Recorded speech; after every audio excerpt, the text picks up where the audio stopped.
There's a story in 2018. I was at the top of my game. On paper, everything looked great. As a global executive, big business responsibility, new house, had a boat in the harbor. But inside I was falling apart. I wasn't stuck because the job was bad. I was stuck because I had outgrown it, and I had no vision for what was next. No clarity, no identity outside of that role. Like, everything revolved around that. So I did something extreme, and this is kind of funny, but I signed up for one of the hardest gravel cycling races in the country.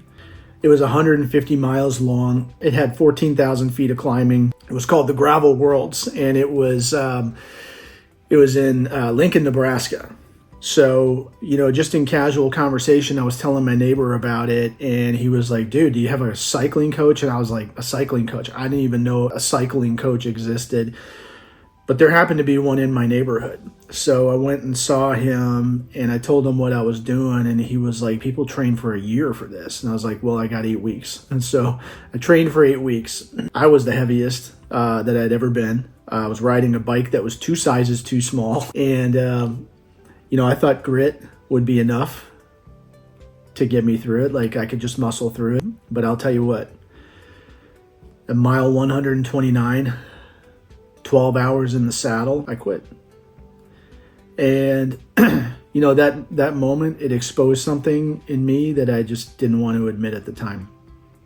I had built all of my success up until then on instinct and grit. But what I didn't have was a framework for endurance. And not physically, not mentally, and not financially. That quit, it wasn't the end. In fact, it was actually the beginning. So, here's what I think. I think most high performers, they live exactly there. They're still winning on the outside. They're still carrying responsibilities. They're quietly wondering, though, how long they can keep going. And they don't lack effort.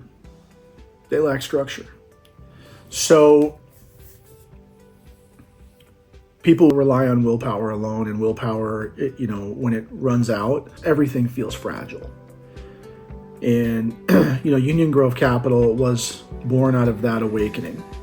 And we help executives, business owners, physicians, people like that, to build decision frameworks for money and life, not predictions, not hype, frameworks.